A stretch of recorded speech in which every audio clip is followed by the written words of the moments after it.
This episode of the My Latin Life podcast is brought to you by BitRefill. BitRefill is the best way to spend your crypto in Latin America. Purchase gift cards or mobile refills from more than 3,500 brands in 186 countries instantly, safely, and privately. Visit bitrefill.com for more information.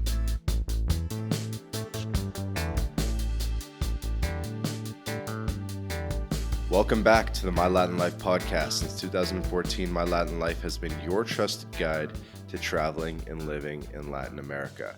My guest today is Dan from the YouTube channel Vagabond Awake and website Vagabond Buddha. Dan, how's it going? It's great, Vance. It's nice to chat with you. Absolutely. Dan, I got to tell you, you were one of the earliest podcast recommendations we had where people were requesting you as a guest probably like a year ago. And I remember reaching out like a year ago and I don't know, we couldn't get it coordinated. I kind of forget what happened, but here we are. You know, I'm 120 some odd podcasts into this and I'm happy we finally got connected. Well, thanks. It's I've known about you for a while, and I've seen your webpage, and I don't remember why we didn't connect then, but it's fine. It's great to finally be able to talk to you, Vance. Yeah, you have a very interesting online presence. So you have the Vagabond Awake YouTube channel, which, as of this recording, has 118,000 subscribers and almost 1,000 videos. So you've clearly hit an accord with your audience. And uh, I'd love for you to just start off by summarizing what your YouTube channel is all about, because I'm sure a lot of people have maybe even seen it and they might be listening to this and they just need to connect the dots. Yeah. So, kind of maybe the story. I was working as a consultant on my laptop, and I had broken the chains of normal, and I was traveling around the world, but I didn't really want to work for someone else. And then the the uh, the contract I had expired, I guess you'd say, and they closed down that part of the company that I was consulting for. And I thought, I just can't do this anymore. I cannot just live a normal work life. And my whole life, I'd wanted to travel the world. That part of it I'd figured out, but what I hadn't figured out was how to get what people call a passive income, um, or to have my to be my own boss. Maybe is a better way to put it. And so I thought, okay, this is it. I'm going to do it. And I stuck aside, I think it was about 40,000 US. And I said, I'm going to live as cheaply as possible.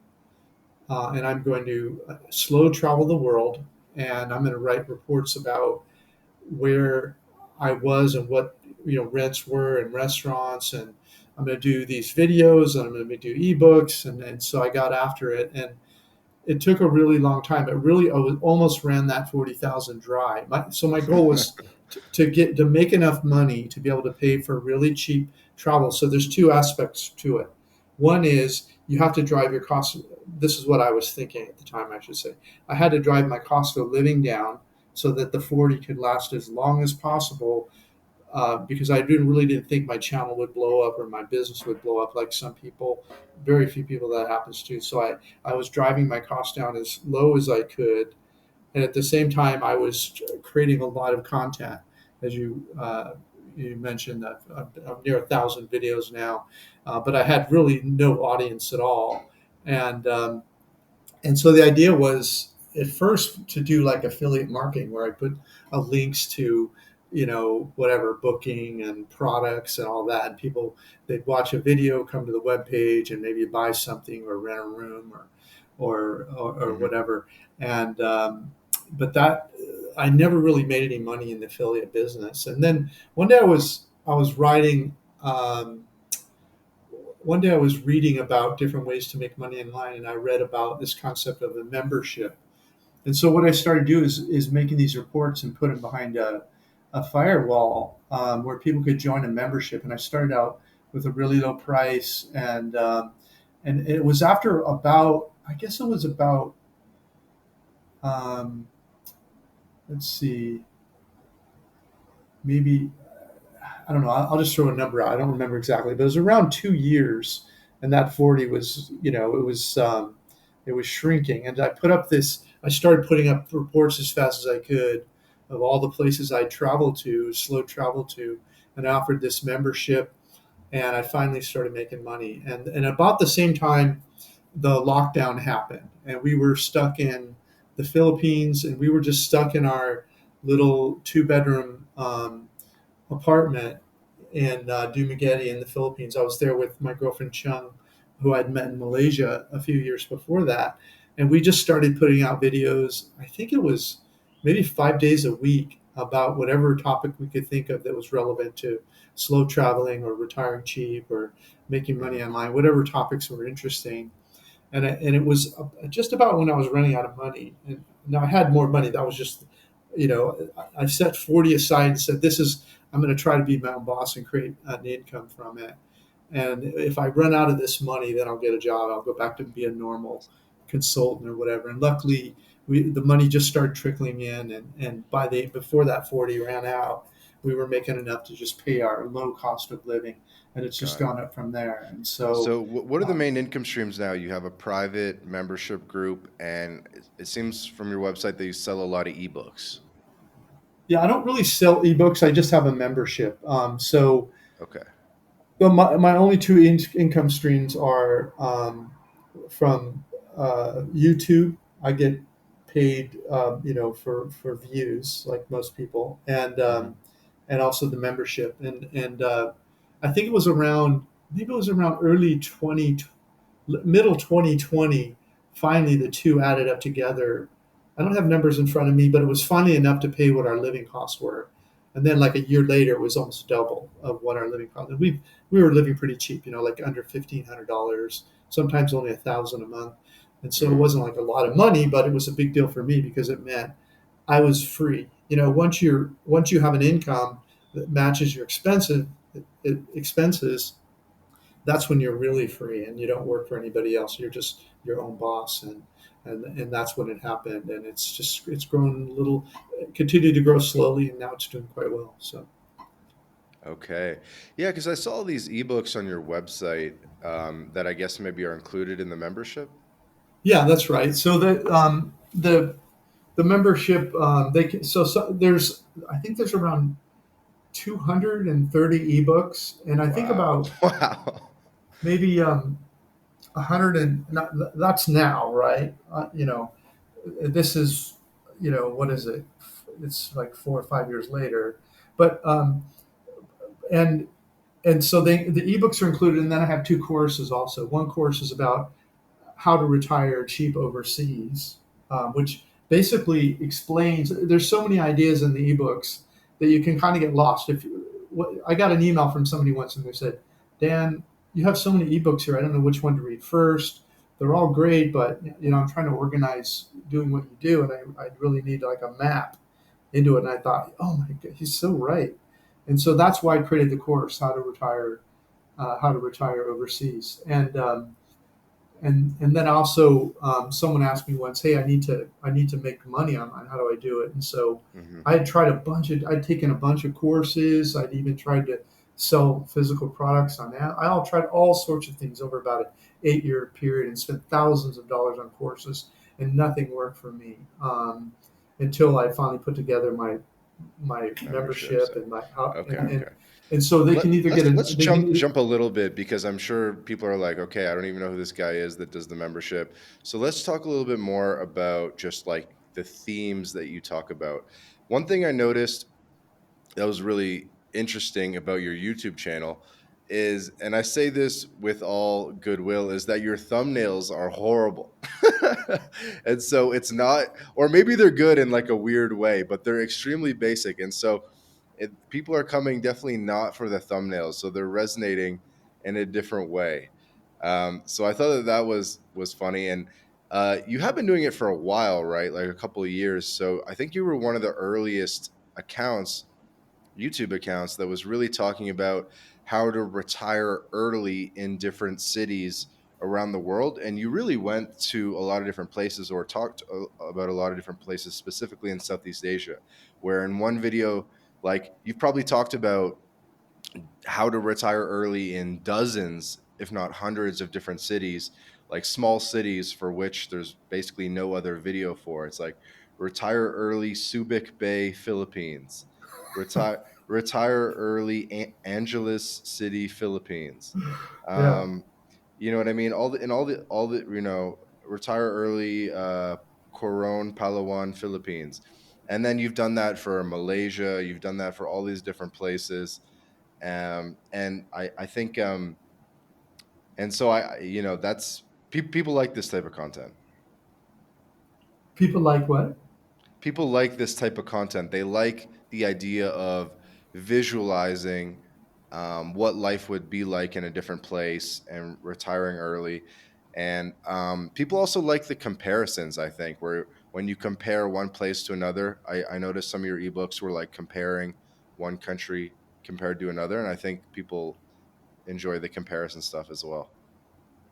Yeah, it's exactly. So I think there must be like 20 countries now where I've done where we've lived, and not just I don't just write about places. We actually don't write about anywhere we haven't been. So all of those reports you're referring to are us with our feet on the ground, and we not only have information like where we ate and where we lived and what tours we went on and everything in the reports. But we also have videos in the reports that show what our apartment looked like and what the food looked like for $1.50 or $2.50 or whatever it is. You know, Hmm. what did we rent a scooter? Did we ride public transportation? I mean, it's the videos and the so people can actually see. And like I get your interesting comment about the thumbnails. It's funny. I was just starting to learn more about thumbnails and trying to make them look prettier. And I noticed some of my views started to fall off. And I started to realize, well, maybe all these slick um, thumbnails that people are using says like, oh, well, I'm a marketer, but I don't really think of myself as a marketer. So I started going back to some of my funky old, just basically like either a yellow, half of the thumbnail is yellow with red print, or half of the thumbnail It's like your is red. signature at this point. Yeah, and so and I think what it is that when people they sort of think of me as just sort of this funky, different thing, and when they can identify, when they see the thumbnail, you know, oh, that's one of his, and they'll click on it and watch it. But when I try to upgrade my thumbnails, it's like I don't get the views. It's I think there's sort of oh, he's an old guy, he doesn't know what he's doing, but his information's good. You It's know a what I mean? old guy And thumbnail. I think that's kind of what my audience is. So let's go watch that old guy. He's not he's you know his thumbnails suck and his titles are stupid, but he shows us what the place looks like. So that I think is what is Yeah, helps. guys, the red and yellow thumbnails. This is the guy. This is the red and yellow thumbnail guy. With a beautiful beach and a beautiful girl. So Yeah, you're also known for that. But so Dan, and if I may ask, how old are you now? just turned 63 a few months ago. Turned 63. And so when did you make the leap, escape the United States? What age? Well, oh, I left the U.S. in 2007. I think it was January, so I would have been 46. Wow. Yeah. And that's when I became, I don't know, you could call me Grandpa Digital Nomad if you want. Um, that's when I was just working on my laptop and traveling. That's amazing. That's very early. Yeah, it was early. In fact, I had left the U.S. before I even read the 4 Hour Work Week um, by what's his name? I don't know why I can't remember Tim his name right Ferriss. now. Yeah, Tim Ferriss. Right? Speaking of Tim Ferriss, like who were some of your biggest influences along the way?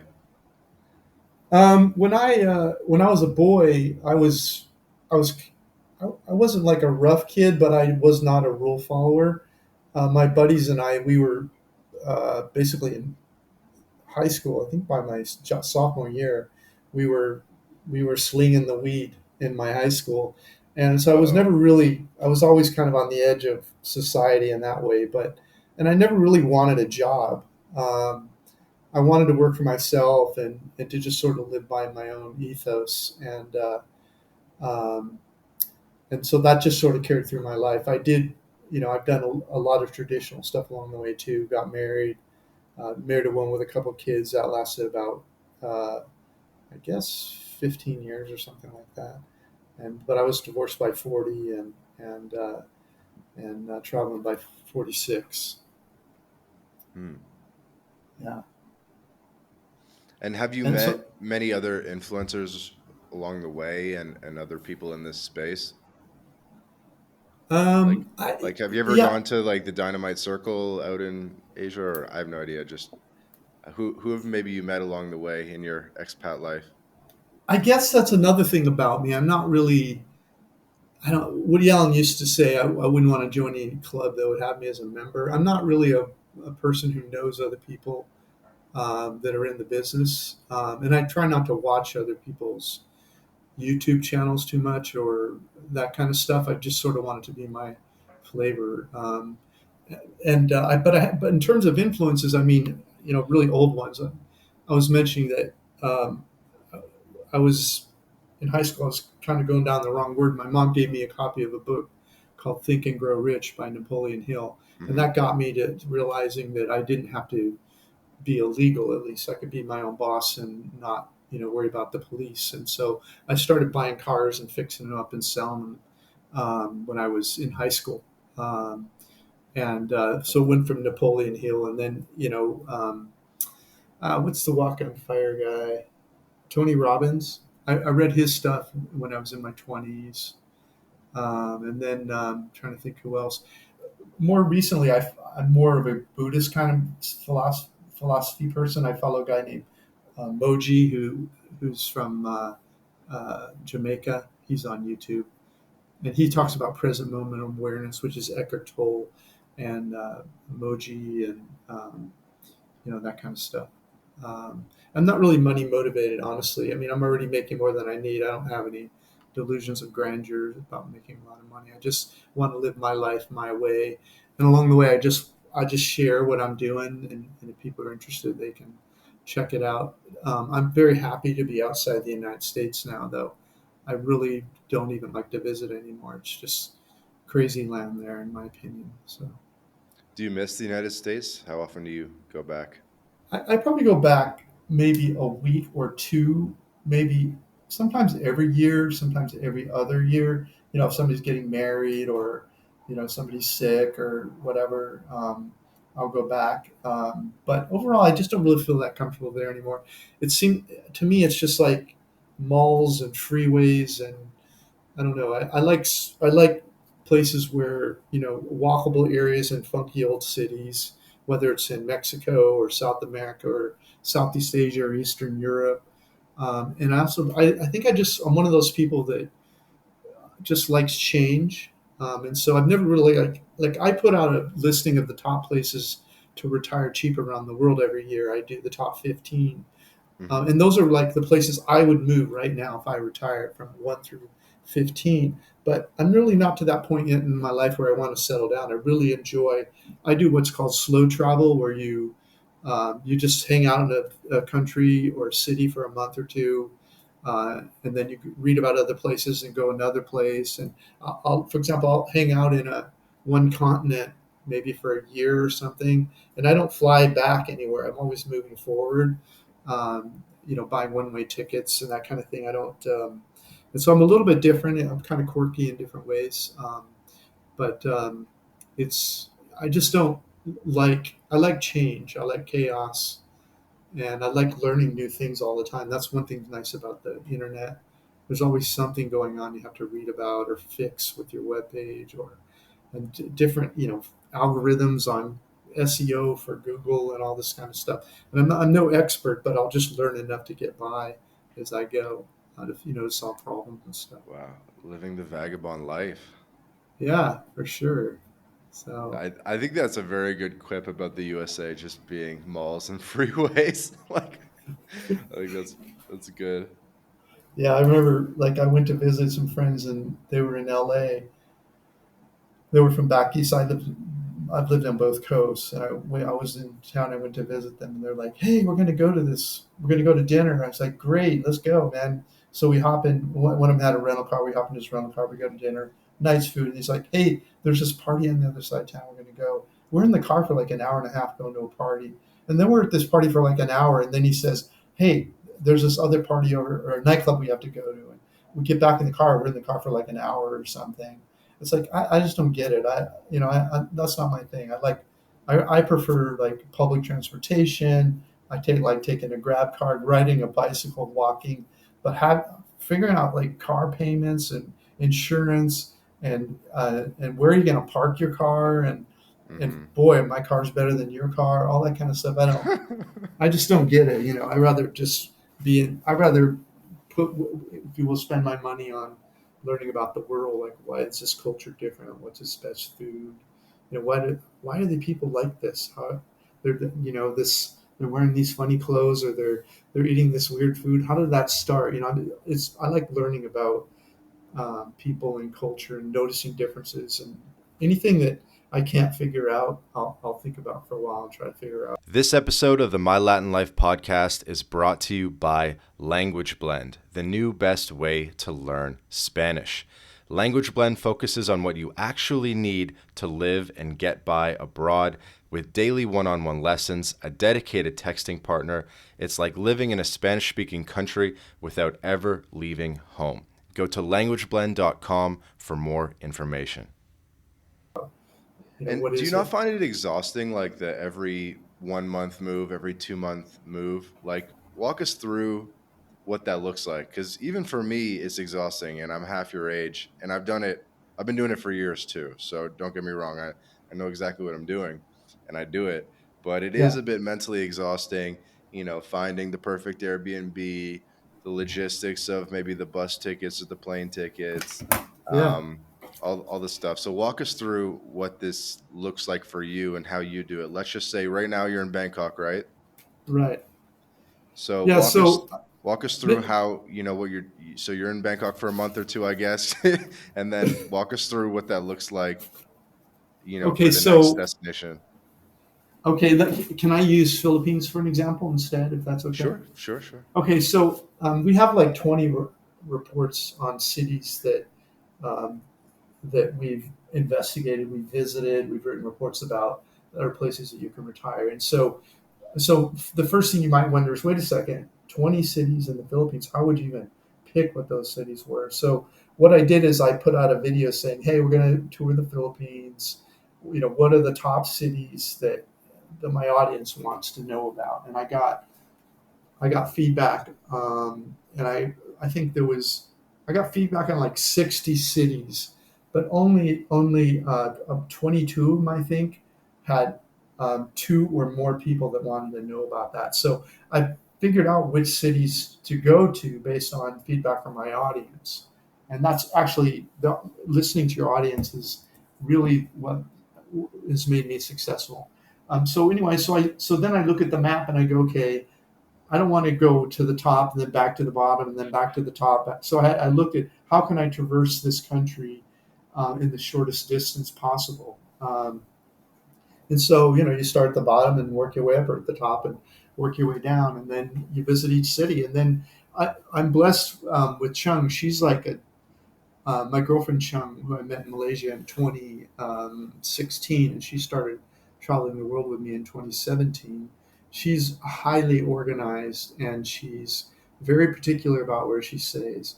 So once we have the set of cities, she she spends like a horrendous amount of time on each city trying to figure out where in the city she wants to be based on where it's walkable, and then what are the best like what's a good deal an Airbnb, or is there better deals on Booking.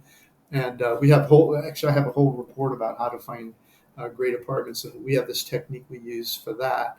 And then so that's the apartment, and then it's like then you have to know where to get where you're buying your groceries. Is there an open air market somewhere? And we just kind of go through when we first get to a city. We already know where the open air market is. We know where the grocery store is, so we go shop. We buy groceries, because if you eat out every night, it's not good. every day, I should say. If you eat every meal out, it's not really good for you. It's not as healthy for you as doing some cooking at home. And so we'll often make like a salad, like a salad with everything in it. I mean, just really healthy, like even beans and sometimes sunflower seeds and onions and just all kinds of really spicy dressing. And so we'll eat really healthy the first few days while we learn more about the city, and then we'll start venturing out and finding like what restaurants we want to eat. I'm vegetarian. She eats pretty much everything. She loves street food.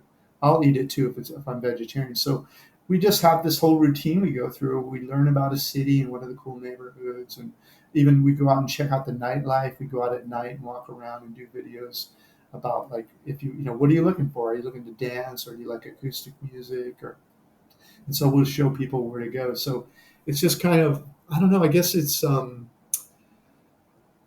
doesn't really feel like work. I know it sounds like work, but it doesn't really feel like it. I think it's some kind of thing that I have where I just really like. I get excited. Well, like when once maybe I've been in the apartment the first couple days and we're figuring out everything, and then when my feet hit the ground, I'm really excited when I go to a new place. I want to kind of feel what the city's like and know, like, does it feel safe, and is it interesting? Is it like a charming city, or is it, it's I just really like that whole thing of discovering a new city. And for me, around the second or the third week, I'm like, okay, that's it. I got to go, And then it's like, where are we gonna go next? And so it's kind of I don't know. Not many people are like me. I can tell you that. And also, I have a lot of energy. I don't know why I have so much energy, but like Energy's Cheng's, good. she's So always you saying to basically me, just you, have your girlfriend coordinate a lot of the logistics, and you're basically just happy with whatever she chooses. well, the way I look at it is, I'm often writing a report about where we were last, and she's researching where we're going to eat tonight or tomorrow and where we're going to go next. So I'm kind of writing about the past for our reports, and, Hmm. and putting together videos about the past, and she's kind of doing the future. It's kind of how it's turned out. And she's very particular about where she's willing to live, and then we're also particular about how much we're willing to spend, and so that the intersection of those two things it's hard sometimes to find something good, especially when prices have been going up, post COVID and everything. And so sometimes we end up going to a city and we just book for a few days, and then we put our feet on the ground, and this is one of our best techniques. Once we find the neighborhood we want, then we're like walking around looking for signs, like rental signs or whatever, and we start calling and asking questions.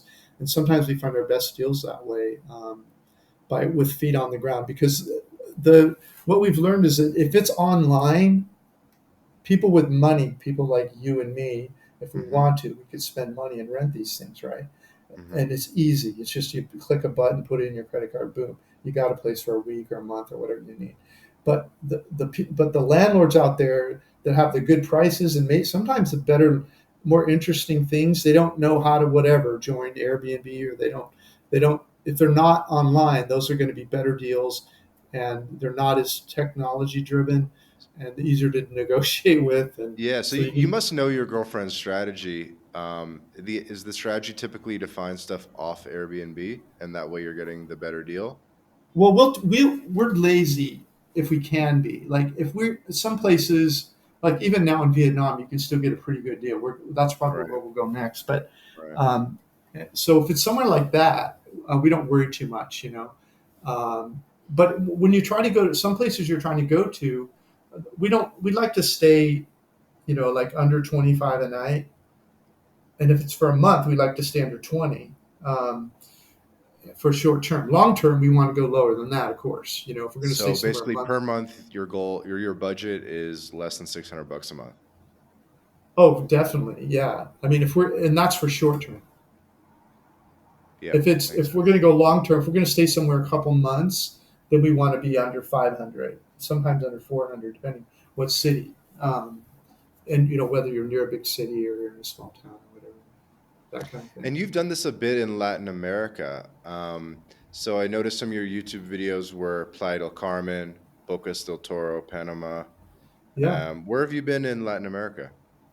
We've been to about 20 cities in Mexico, both coasts and down the middle. As you know, most of the cool colonial era cities are in the middle, like Querétaro, Guanajuato, Mexico City, Maria, Cuernavaca, all the way down to San Cristobal, almost to Guatemala. I mean, the pre-air conditioning, all the Spanish built all these beautiful cities right in the middle of Mexico, and they're high up in the mountains, so they're cool.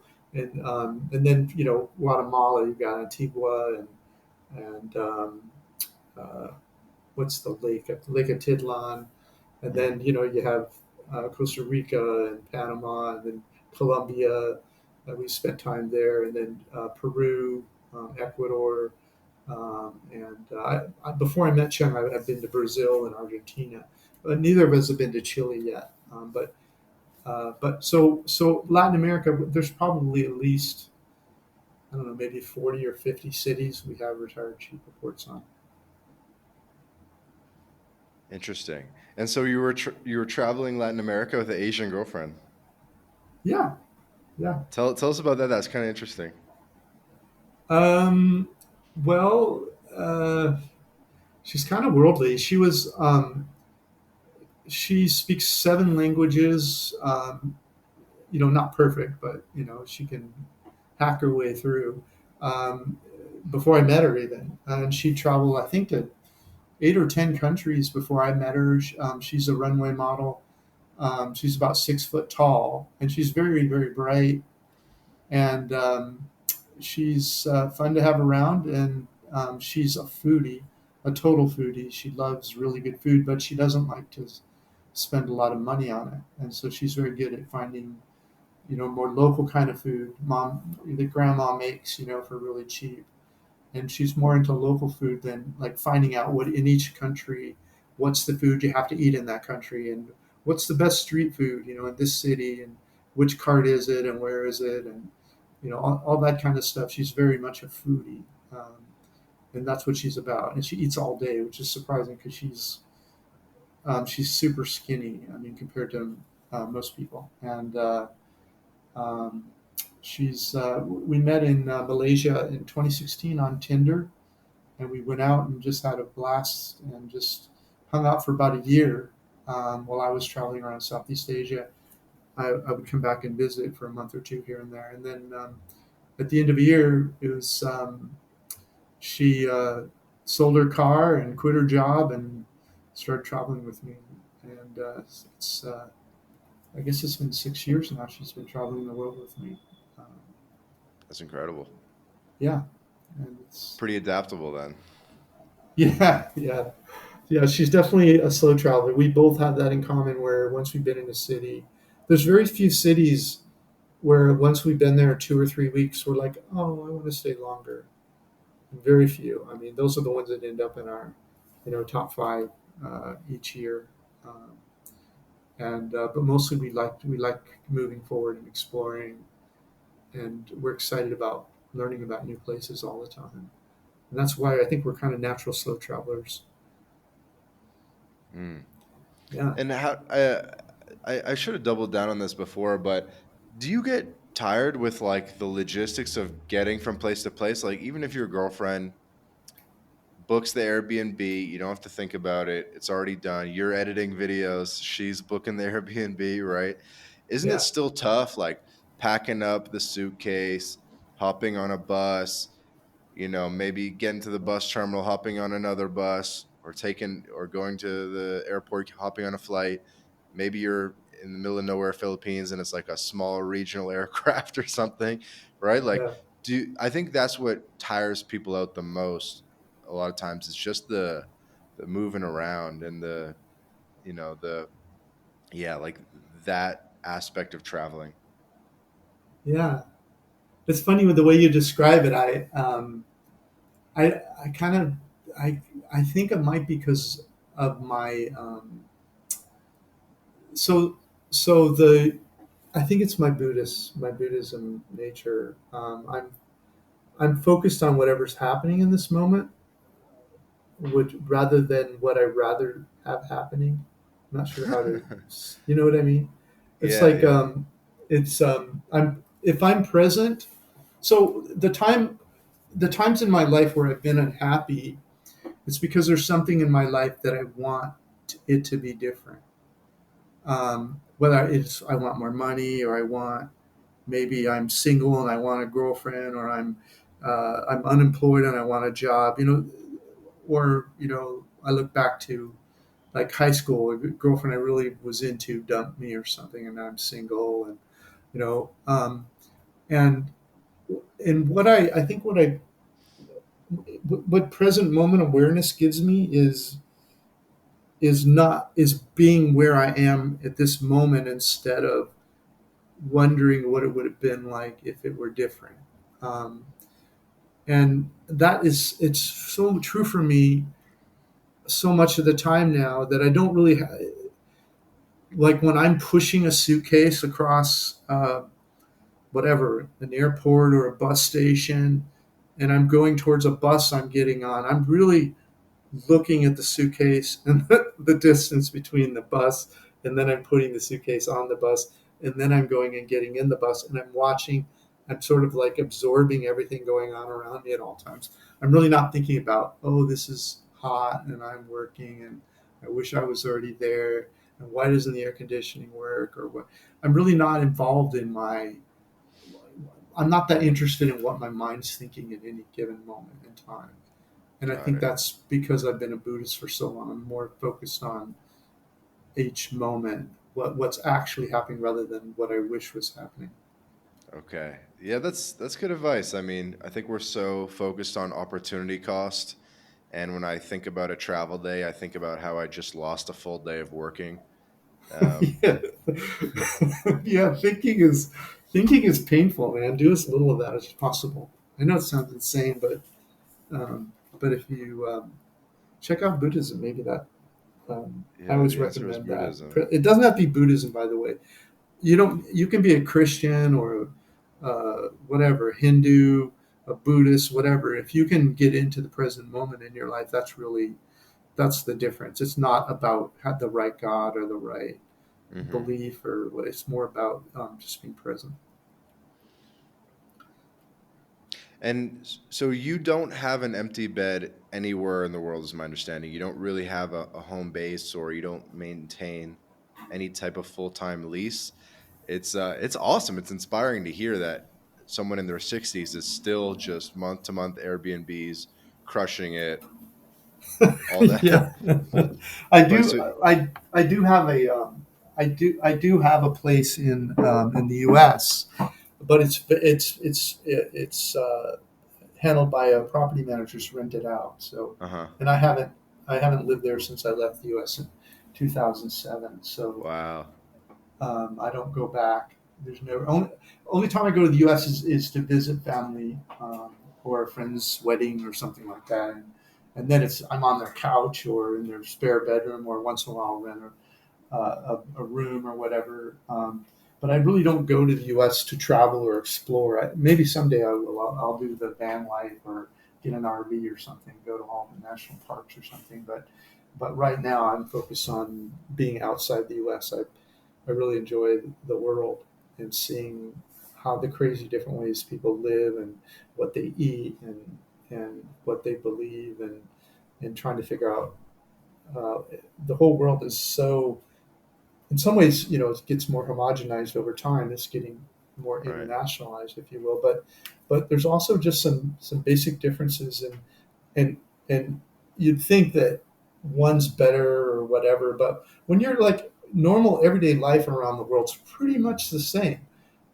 People are worried about their family, and they're worried about their job, and getting to work in the morning, or getting to school, or food, or this. The world's pretty much the same, and it's fascinating to watch people that have different belief systems and different ideas of what the world's about, that are kind of all going through the same motions, but in just slightly different ways.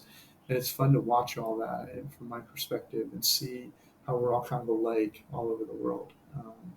And Wow. and the other thing that cracks me up is, when I was in the U.S., I always thought, I grew up in the U.S. I'm a U.S. citizen. We're the best country in the world. This kind of stuff, and the U.S. has a lot of great stuff about it. It's it's created a lot of the greatest companies over the last few decades and even before. It's done a lot of great things, but um, but it's not really that much different than a lot of other places, other than how everything's so spread out and you need a car um, and it's big on malls and stuff. Um, but I don't know. It's the idea that it's the greatest country in the world.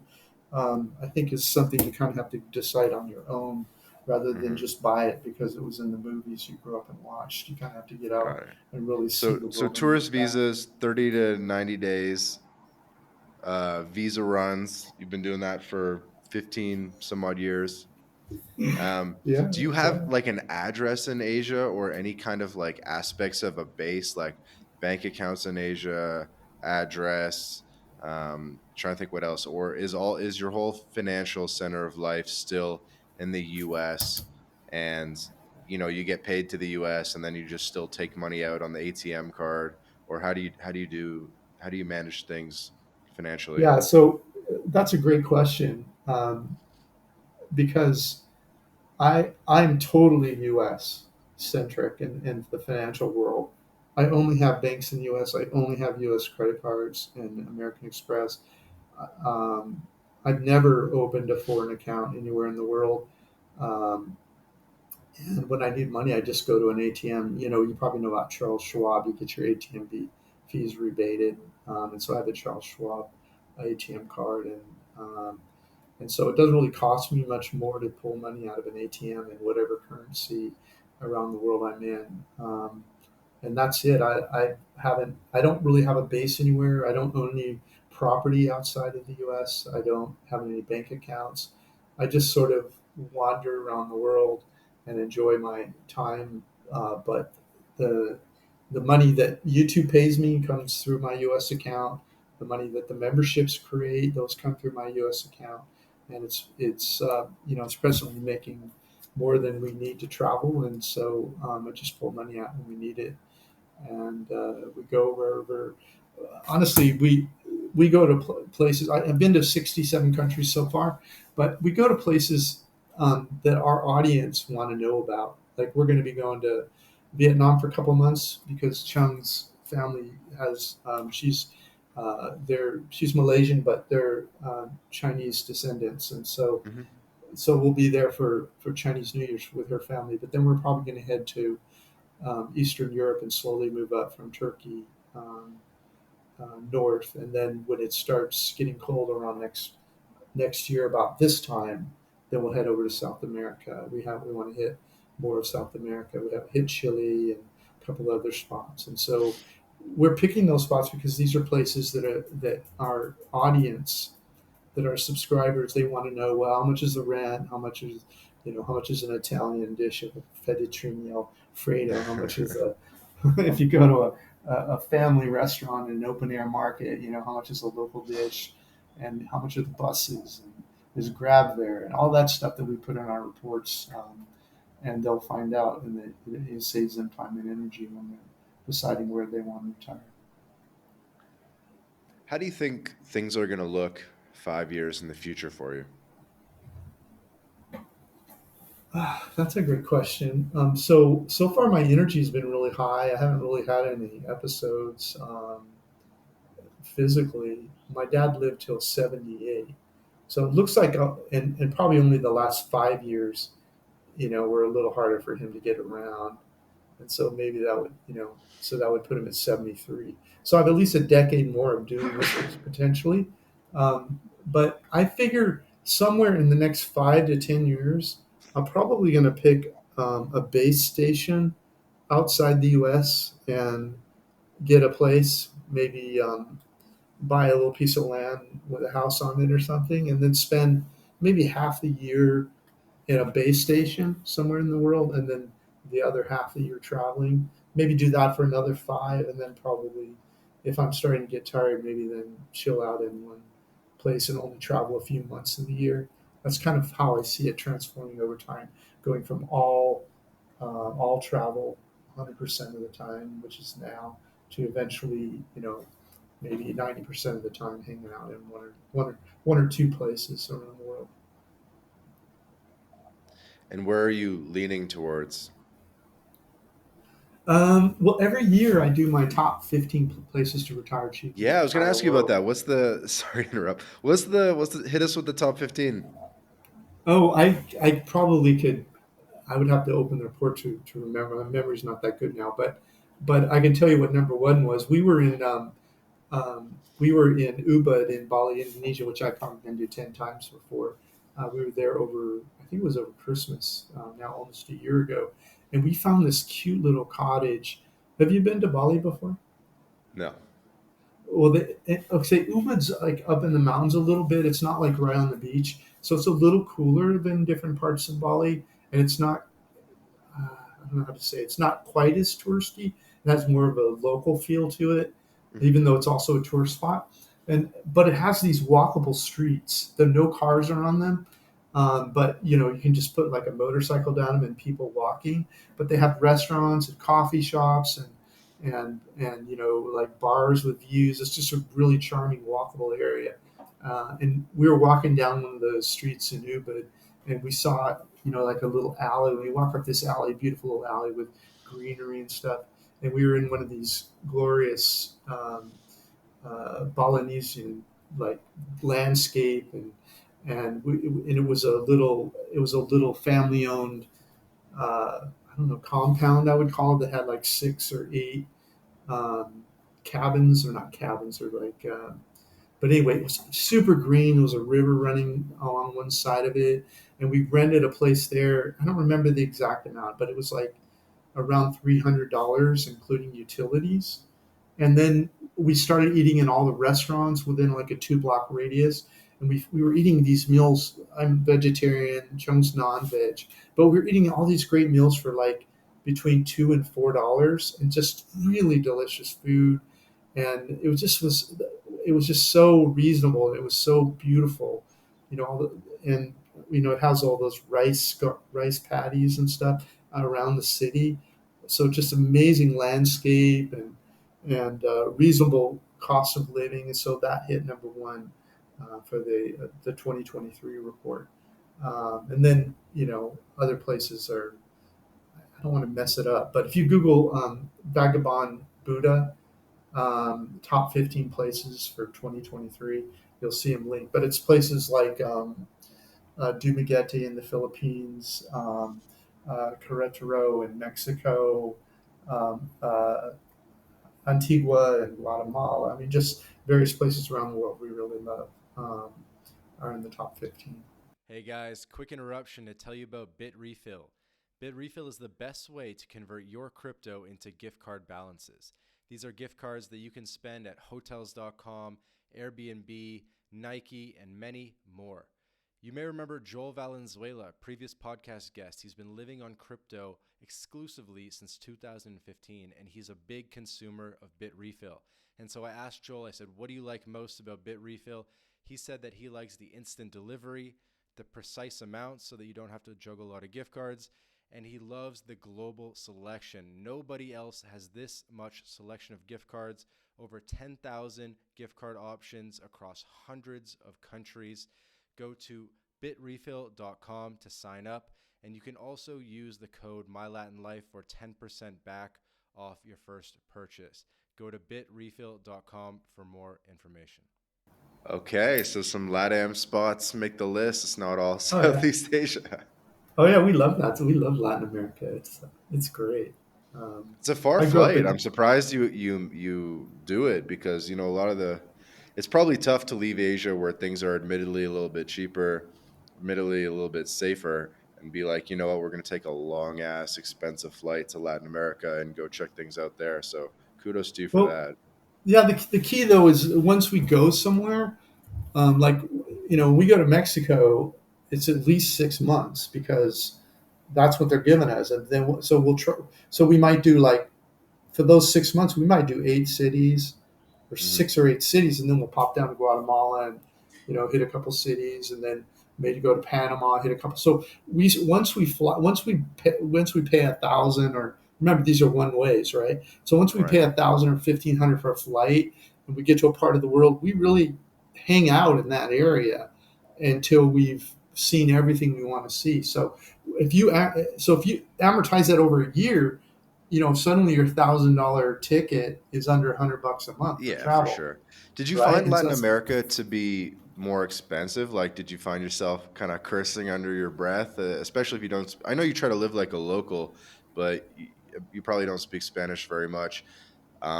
Were you know how would you compare the cost of living, and were you okay with that trade off?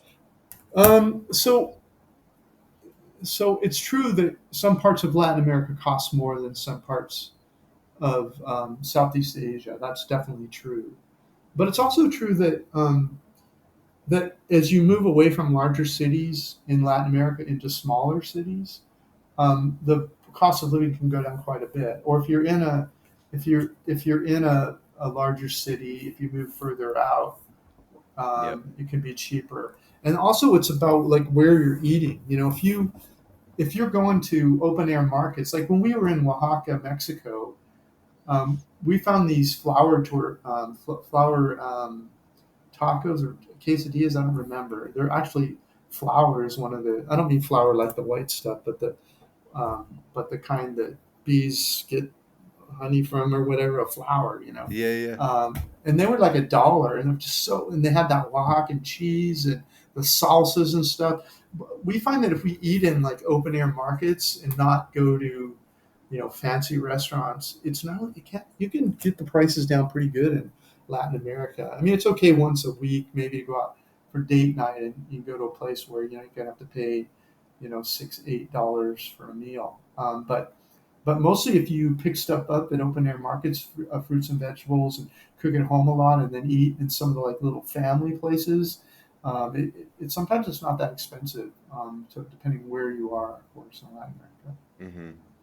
And what about renting the place in Latin America? Are you doing Airbnb? Did you find that more expensive? Did you have any good hacks for that? I, that okay, so the same hack works all over the world. Like when we were in uh, Puerto Morelos in Mexico. Now the prices are, I don't know what they are now. We haven't been there in about a year and a half, I think. But um, so we would go not to the beachfront area, but that little village behind it, Yeah, and we would on the other just side of walk the highway. around the, Yeah. yeah, the other side of the highway, and we would walk around neighborhoods, and like we found this cute little apartments that were, I think, I don't remember how much they were, but it was quite reasonable. I think like 600 a month, including utilities.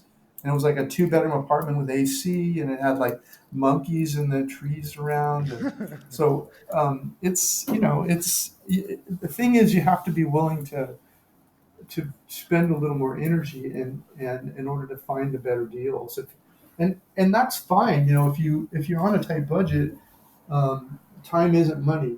You can spend a little more time, or time is money, I guess, and find a cheaper rent. But if you're just going Airbnb and you're just going for a week or two, it's going to be hard to find a good deal. Sometimes on Airbnb you can find a good deal by going a month, but not as good as if you put your feet on the ground and start making offers. Could you So see that's what we yourself do. retiring in Latin America or Europe, or do you think you'll ultimately uh, end up staying in Southeast Asia? Um, it's going to be whatever country wins the race that year. Like this year would have been it would have been Uber in Bali, because that guy would have rented that place to us. If I wanted a 2 year lease, he would have signed it. He would have signed a 2 year lease. That's promising that Ubud's not totally overrun with, I don't Well, know, the thing, gentrification. no, it is. I mean, you can go there and you can spend $1,000 a month if you want to. And that people say, "Oh, you can't rent for that $300. You can't pay that." If you go watch my Uber video, you'll see comments like that. And you're like, Hmm. "Well, where'd you stay?" "Oh, we were down on the beach." And well, this is Ubud. It's not on the beach. It's not on the internet. You had to, knock some doors. It's not new furniture. It's old school Balinese. I think it has a lot of character. And so, but they're like, "Oh, we want wall to ceiling glass, and we want, we want ceramic floors and countertops, and we want white curtains." And no, it's that's not what you're getting. If you want to spend 1,000, 1,500, 2,000 a month, oh no, we need 3 bedrooms. We want a view of the ocean. That's not how we live. We live simple, and we live local. So there is a. The funny thing about cost of living is that people forget that there's people that are living in every one of these countries. Yep, They're locals, and they're not paying $1,000 a month in rent. There's no exactly. way in hell they could afford that. They're living in more local kind of accommodations, and they're not going to the $10 entree restaurants. Where are they eating? So if you start and at first you might be like, oh, I really like being in that really nice place. But if you think about it, oh, am I going to wait 30 years to retire so that I'm going to work my life to the bone so that I can have these curtains and this kind of floor? Or do I want to enjoy the next 30 years because I'm willing to live more like a local? And it's a choice you have to make. But I think I've decided what that choice is for me. I just like my lifestyle and I want to maintain it, and I don't want to blow all my money on rent and fancy cars and that's why I can't fly. I can't like I have friends that are digital nomads that they fly from Europe and now we're going down to South America. And, in one year they're taking 4 or 5 of these $2,000 or $3,000 round trip flights. That's not me. If I fly somewhere, I try to spend 6 months to a year on one ticket, and then maybe some local flights that are $100 here and there. But I'm not going to burn through money like that just to. I'll save it when I'll group together all the places I want to see in this part of the world, and then I'll see all those places, and then next year I'll go to one of those other places and spend a year hanging out over there. So it's just kind of you adapt your behavior a little bit, think a little bit more like a local, and it's just a different story than this. Oh, you can't live there. You need at least 3,000 a month to live here or there. I just don't find that to be true. I think people are just spoiled, and not in a good way. I think Yeah, they're I get a entitled. lot of comments like that on Twitter. I'm not sure if you've seen our Twitter, but or our profile, but it's No, I where haven't seen it. actually we're very very active, and we make tweets like that where it's kind of like the synopsis of one of your YouTube videos, but in a tweet where it's like you can live in Querétaro on $1,000 a month, and then people are be like, "What? That's impossible!" Blah blah blah. Yeah. No, it's right. I mean, I just interviewed a guy that's living in Querétaro on $657 a month. Now he's been living in the same place for 4 years, so maybe his rent would be higher if he tried to rent it today. But that's what his cost of living is, and people they just can't get it. Like, oh no way, I'm spending more than that on alcohol. I believe them too. You know, I, I think this idea that there's that there's only one way to live, and that if you're not living my way, you're not living. I don't I don't buy that. I think we all have to decide what we think is important and live whatever we want. It's not always about money. I mean, if you're out partying every night and drinking every night and burning the candle at both ends, maybe it's not that fun. You kind of need to. You're not really. The way I think of it is, people try to bring their old life with them to a new country, right? They want like, hey man, let's go out every weekend. Let's find the nightclub. Hey, they're playing the wrong electronic music here. It's not as good as the electronic music in Toronto. Wait a second. Why don't you wander around a little bit and listen for some folk music, or what are the local people doing? You're in another country. Why don't you go see what they're up to? That's what's interesting about travel. Not trying to recreate your old life in a new place. And I think when I've talked to people that are spending, burning money like that, it's because they're everywhere they go. It's trying to recreate something they had in their old life. They're not trying to figure out what's going on in this new part of the world. They're just trying to recreate. They're trying to do, whatever Querétaro. They're trying to recreate Toronto in Querétaro, so they want to know all the cool spots to go and where they can hear the same kind of music, eat the same kind of food, and they would live in a house that looks the same as they're in Toronto. I'll keep beating up Toronto here, Yeah, I know what you mean. um, I know what you mean. but they're not. Why are you traveling? Go back to Toronto. You know, find out why I guess not everyone's traveling for the same reasons. For me, travel's about, I don't know, it's about learning about yourself in a new country. I'm not trying to make everyone in the new country think like you do, like you did in your old country. Maybe is a way to say it. Mm-hmm. Mm-hmm. I'm on my soapbox. Sorry about this. No, I totally agree. I totally agree. Yeah. Now, I want you to think about some of your best travel stories. I know it's hard to do on the spot, but just make a mental note. I want to hear like one of your best travel stories or funniest travel stories. Um, and as you think about that, so the you have a YouTube video, best retire early cheap places in the world 2023, just so people can get an idea what's on the list. Um, we have Peru. We have Casamarca. I don't know where that is. Where's Casamarca? Cajamarca? Yeah, Cajamarca is it's more in the north. It's not quite rainforest, but it's in in Peru. Peru, it's Oh yeah, it's shit. Peru. Yes. Okay, cool. We have Antigua, Guatemala, Yeah. Lake Atitlan, Guatemala, Cuenca, Yeah. Ecuador, Bangkok, Thailand, Baguio City, Philippines, Baguio. Yeah. Baguio City, Philippines, Puerto Yeah. Morelos, Mexico, Right. LATAM coming in very dominant early, Penang, Malaysia, Porto, Yeah. Portugal, Sintra, Yeah. Portugal, which is a lovely place. Pretty expensive. I'm surprised it makes the cheap list, but I'm sure it's doable. Oaxaca, Mexico, Kuala Lumpur, um, Dumaguete, Philippines, Koh Samui, Thailand, and Ubud, Bali. That's the big Yeah. 15. That's 2023. Yeah. Yeah. That's quite a sampling. Baguio is a mountain town in the Philippines. It's quite a high elevation, so it's very cool compared to most of the Philippines. It's also a university town, so Hmm. it has a bunch of interesting music and art. Like on Sundays, they close the streets down, the main street in town, like about 4 blocks of it, and all these college students and whoever wants to comes out with these with chalk, and they draw all these anime.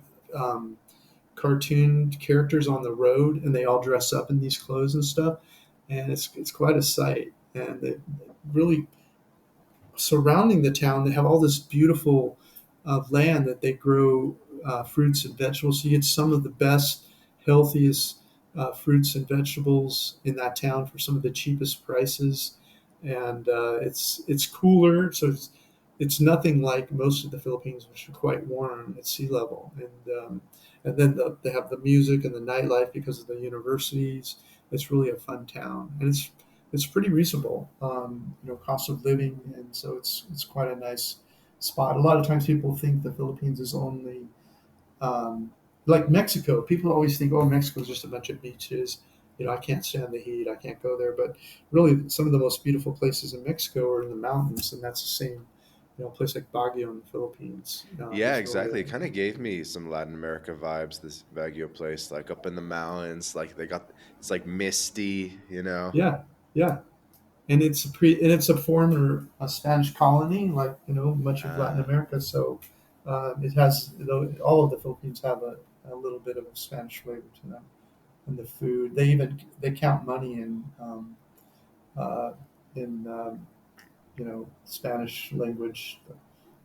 Everything else pretty much English or the local language tag what do you along. mean they But count the money in Spanish?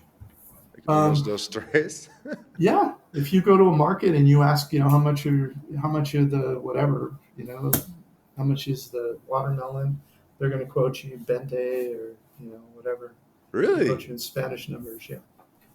Somehow the Spanish numbers remained in negotiations in markets. That's funny. Yeah, I know they've kept a lot of words. I didn't know the numbers. Yeah, yeah.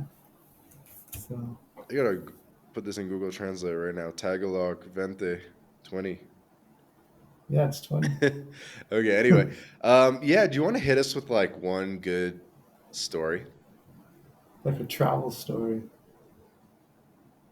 Gosh. Hey, babe, can you think of a travel story I can share?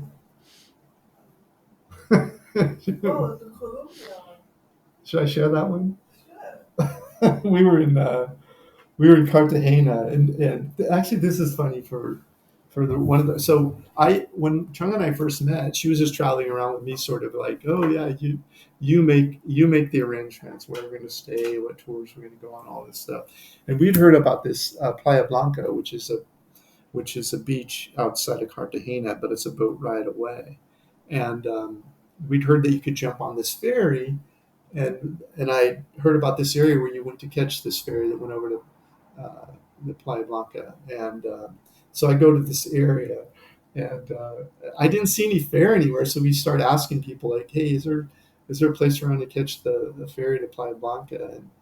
And some guys, "Oh, well, we'll take you there," and I'm like, "Oh, what is it going to cost?" And he quoted me, I don't I don't remember the exact amount, but I'll just guess it was like $30, the equivalent of $30. And so he has this little boat. We're like, oh, let's throw the guy a bone. So we jump in this little boat and we're going to Playa Blanca, and it takes forever, like an hour. I didn't know how far away this island was, and we finally get there, and he stops like 20 meters from the beach, and he's all, "You have to pay me." I'm like, "We're gonna pay you and swim?" He goes, "No, once you pay me, I'll let you out of the boat on the land." We're like, okay. So I pull out the $30 or whatever. He goes, no, no, no, it's 300. I'm like, no, it's not. So we're arguing for a few minutes, and um, finally he agreed to take us to the land. Now I had all my camera equipment with me, and I have, we have all these electronics with us. We're going there to film this gorgeous beach, just outside of Cartagena. So I can't jump and swim, and I don't want to hit this guy over the head with an oar over $30 or whatever. And so finally, I just agreed to pay him. I don't remember much. We gave him like 3 or 4 times what he quoted us. Um, and he takes us in, and off we go. But after that, Chung, from then on, she's like, I'm planning the tours. I'm gonna do it. And that's when it started, where she started taking control of all that, making sure we were going, and had it was sort of a safety issue for her when she kind of took over a lot of the planning. That was the start of it. Hey everybody, hey everybody. Quick break from the podcast to tell you about Language Blend, the best new way to learn Spanish. Language Blend was co-founded by Jake Nomada, friend of the podcast, decade of experience in Latin America, and Jake and his team, they put everything into this program that they wish they had in terms of how to level up quickly with your Spanish language skills. Because the faster that you can get conversationally fluent in Spanish, the better the experience that you're going to have in Latin America. So go to languageblend.com for more information. That was the moment That was the moment. you became the not the Booker guy. Yeah, because I mean, I really should have known right exactly where to go to catch this ferry, and I was off by quite a bit, like maybe 2 kilometers. So that made the difference, and we ended up having to pay all this extra money. And but we're very blessed. We almost never have any kind of trouble. But that was even unusual for me at the time. I'd never have anything like that happen. And we knew it was kind of a con job. He threw a zero on the end after we got there. Seriously. Moral of the story, avoid Cartagena. Yeah. No, I definitely recommend Cartagena. Have you been there? I haven't, because everyone's told me for years and years to avoid it because all the scams and stuff. Well, there are scams there, but it's such a beautiful place. And when you're inside that castle, it has all these. It's just so quaint. It's so beautiful inside there, and they have all these restaurants and coffee shops and nightlife, and people playing instruments in the streets, and all this great food. I don't know. I think Cartagena is a must see for Latin America. It's one of my favorite places, but it's extremely expensive. Like even a cheap place inside the castle walls is probably $100 a night. It's very expensive. So you have to pay through the nose, but you got to go at least go for 2-3 days and see it. It's just amazing. Very cool. Yeah. Yeah, I think we covered some good ground on this episode.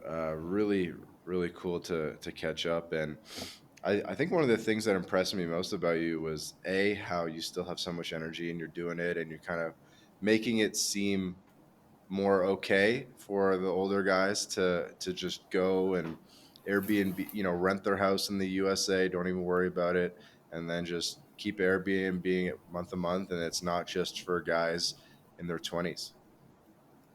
Yeah, it really is not. I think it's been the most significant thing in my life in many ways. I mean, if you have the travel bug, if you don't know if you have the travel bug, you kind of need to go find out because it's mind blowing. I mean, once you leave the mothership and you start seeing the world, it might really just make your life so much more interesting. It has for me. And I can't imagine if I lived this life and not done this. To me, it's just so fun and so interesting and so exciting to see the world. And it's so different everywhere you go. And you learn so much not only about where you are, but yourself because of the way you react to everything. Because nothing ever goes perfect, as you were saying, and so you have to it's a way for you to grow. Travel's a way to grow because you learn about other people around the world and other cultures, and you realize, hey, wait a second, they're really kind of like me. They're not that different. um, it's a little bit different architecture, a little bit different religions here and there, but people Hmm. are pretty much similar all over the world. The human nature is pretty common. They care about their family and friends. Overall, most people are good. There's some clowns and characters out there, but overall, it's an amazing world, and it's just so exciting to experience it firsthand that Hmm. I recommend you have to do it. And maybe it's not for you. There are some people that just it's not for them. They go and they just don't feel comfortable. They don't like it. But I recommend at least trying and seeing whether or not it's a fit for you. For me, it's been the highlight of my life. Yeah, I think, there's this understanding that time slows down when you travel. And so it kind of just makes your life longer. Like the months, the years just fly by when you're in one spot, when you're living in one city. But when you travel, time slows down and it's almost like you have multiple lifetimes. I love that. You know what it reminds me of? You know how, like, when I was a zombie living in the US, sometimes I would get in my car and I would pull out of the driveway and I would drive to work. And just about at the end of the street, something would happen and the whole world around me would disappear.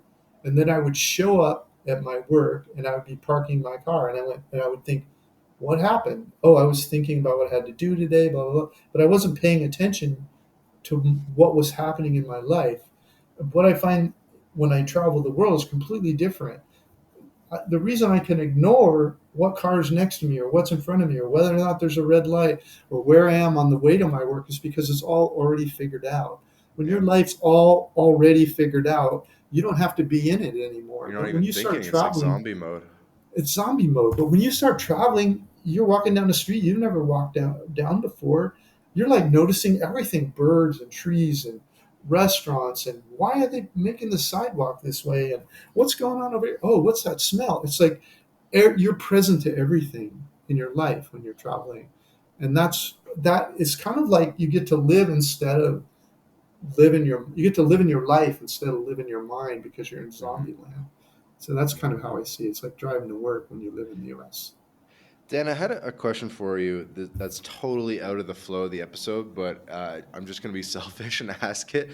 So I Sure. get how to get a cheap 1 month Airbnb or whatever, but I find the issue is if you're booking for less than a month, like if you want to, like some places just aren't worth a month, right? They're only worth a week or 5 days or whatever. What's your secret or your approach to getting a good deal on accommodations for a short period of time? Are you going on hotels.com?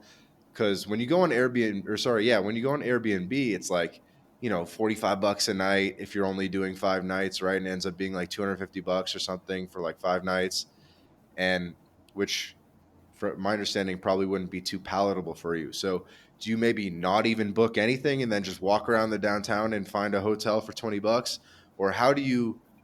But like, how do you find a place when you only want to be in a city for 5 to 7 days or 2 weeks? Okay. So you're forgive me, but the premise is your problem.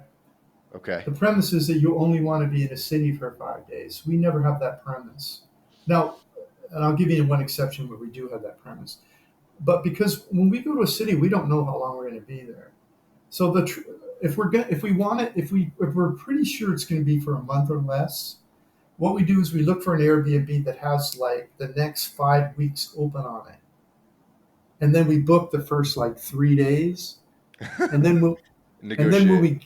when we get there in the land and we meet the landlord, and we assuming we do, sometimes they don't, they have the you get in yourself with just a code or something, but we get in, we check the internet, does it work, is there hot water, is the AC work, yeah, does it have pots and pans, boom, yeah, we can live here for a month.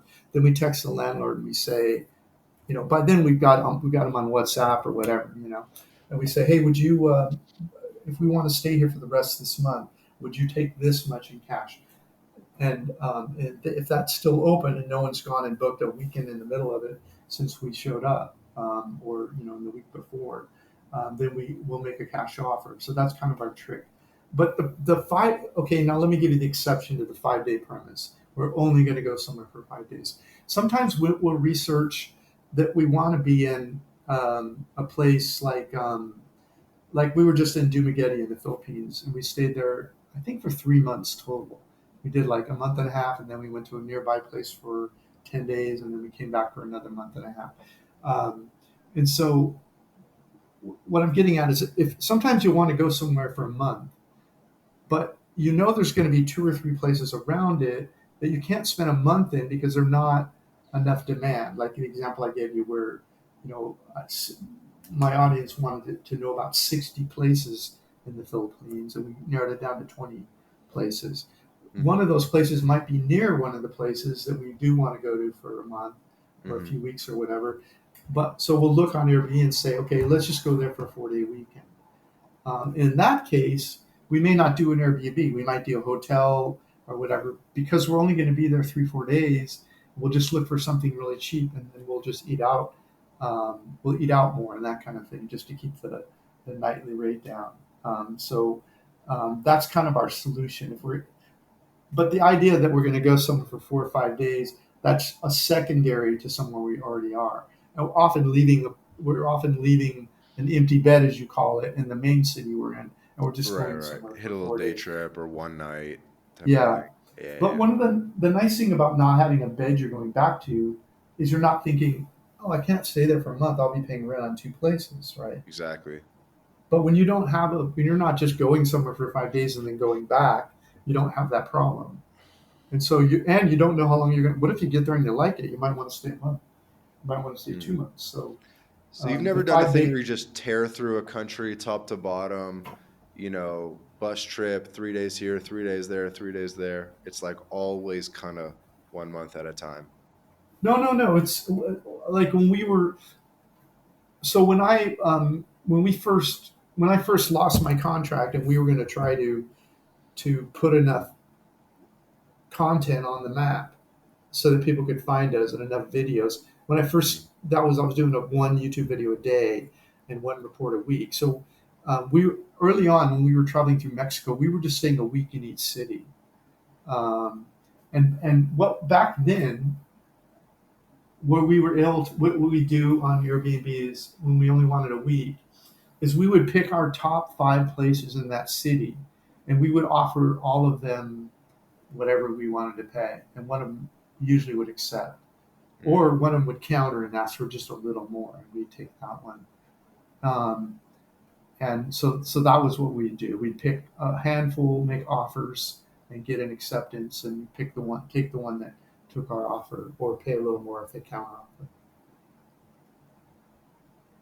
Makes sense. So you're pretty big on contacting the hosts on Airbnb and asking for special offers? We used to do more of that, but now we contact them because we want to make sure there's a router in the room, and now we do the other thing where we make sure there's time behind them. But once we get there, if we'd like it, we'll make them a cash offer then, and that usually works pretty well, especially if it's a place that they're offering a month. Let's say their nightly rate is $35 or whatever, Hmm. but they'll do a monthly for like $5.95. We'll find that if we book like 3 days or 4 days and then we show up and we offer them say 400, they might counter back 450, 475, but then they're saving money on whatever they're paying Airbnb and they're getting cash. I don't know if they're going to declare that income or what. That's not for me to worry about. But some of them will accept often. They don't usually push back for the whole amount. It's Hmm. rare that they do that. And you write in the local currency. So you say like, hey, I don't even know the Asian currencies, but let's just say it's pesos. You wouldn't say USD, you would say pesos. You'd be like, hey, I need it to be Of 400 course, pesos a night. yeah, because otherwise they're making them do conversions. Right.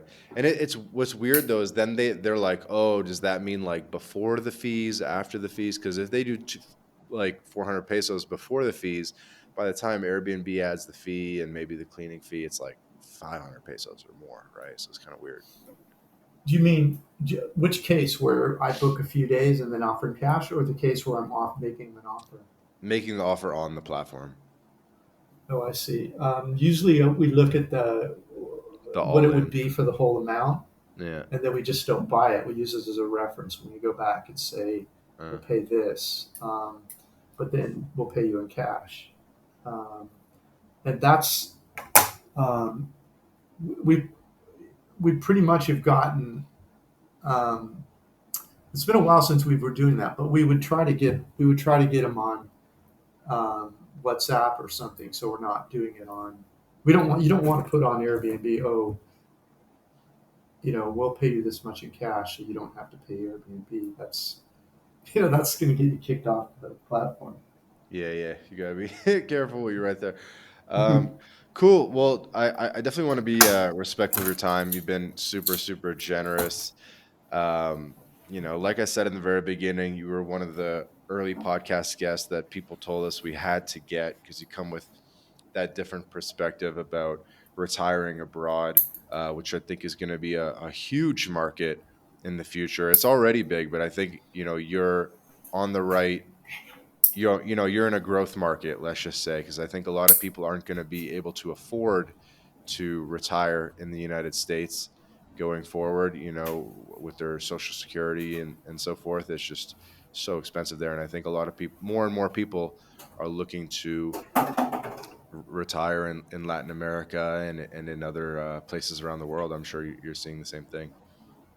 Yeah, I think it's unfortunately people have watched their um, investments, retirement investments, assuming they've even made enough money to save anything, they've watched what they have invested go down a little bit over the years, 2008, and other ones have just watched their stuff go crazy up. So there's different versions out there, but a good portion of the public ends up around 55, 60, and they're looking down at their savings and their potential to retire, and it's not going to go so well in the U.S.